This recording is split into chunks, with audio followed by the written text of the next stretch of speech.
Such a Treasure Found, from the Memoirs of an Olive Tree by E.B. Vargas. Do you like finding treasure?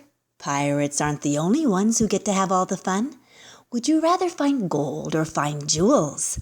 Whatever the treasure is, you know it would be something special that everyone would be glad to have.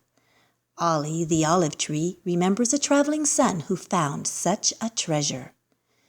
For the Lord has chosen Jacob to be his own, Israel to be his treasured possession. Psalms 135:4, NIV. The Kingdom of God, Matthew 13:44 through 52.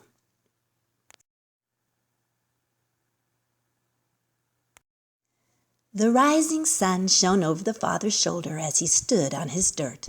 His eyes scanned over his field. This place is very dry. I will invite the water to come and bring refreshment. He pulled out a large golden key which he used to trace a line in the dirt. Up bubbled water, fresh and sweet tasting. The key was dirty. The father smiled.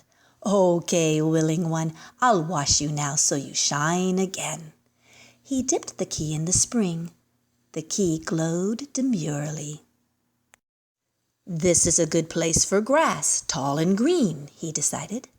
The father touched the dirt, and up sprang grass all throughout, fresh and sweet-smelling. The father had kept a little dirt held tightly in his hand. Then, slowly, as he opened his hand, he blew on the dirt, spreading it into the air. A rainbow of colors sparkled forth, bright greens, crystal blues, glowing purples, just to name a few. The dirt had turned into jewels. With the father's breath, the dirt had gained new life. The jewels fell to the grass and buried themselves in the earth. The father smiled once again. I won't forget you, my treasure. I won't forget you. But the jewels just waited and waited as the years went by. One day, when the sun was hot overhead, the father's son traveled through the field. He stopped to wipe his face. Was that splashing he heard? Yes, remember the little stream running happily along?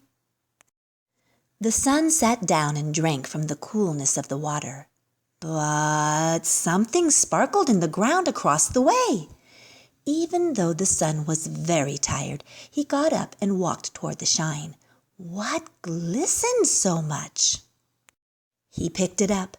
It was a jewel, and not just one. There was another and another, too many to hold, even a single beautiful pearl. What a treasure he had found! The son hurried to the nearest house to find the owner of the field. Knock, knock. He waited. Slowly the door opened. Out poked the face of an old man.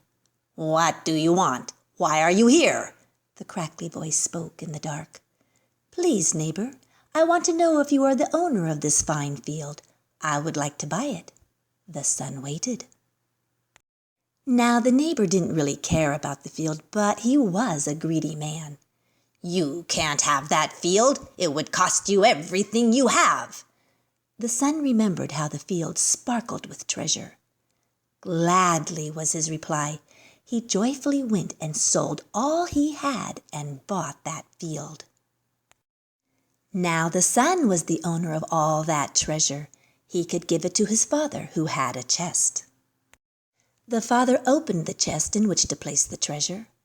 Even if all else were to burn down, this wealth will still sparkle, the father said.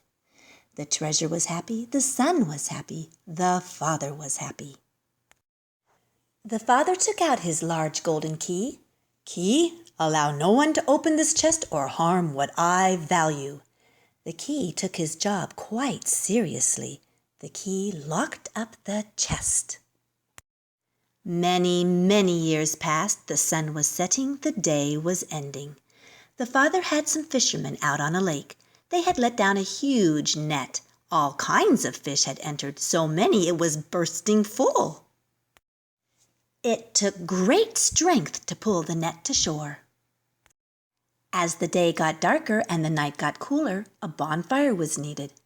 The fishermen sat down in front of the full net. There was a lot of work to be done. Some of the fish were stinky. The fishermen threw the stinky fish into the fire, but the fresh fish were put in a large basket, each fish placed where it belonged. "We're going to have a party," the fishermen sang. They took the good fish back to the father's home. The father brought out his treasure chest and large golden key. "Key, it is time to open the chest." With purpose and determination, the key obeyed. "Let the feasting begin." There was barbecue and roast, pizza, shish kebab, and olive pops. There were banana splits and ooey gooey cookies, upside down cake, and cherry cobbler. But no fish. What happened to the fish, you ask? Well, miraculously, the fish were all sitting around the banqueting table, laughing and harmonizing with the treasure. Upon each of their heads the father had placed a tiny crown. The golden key danced with quiet dignity. The party kept going all night and into the next day, and I think if you were to walk by today, you could still hear the laughter and music coming from that happy house.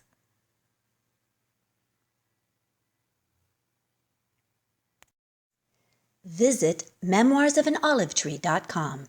Enjoy the entire series, including easy-to-read explanations for children, lesson plans for teacher, parents, crafts, games, songs, and more.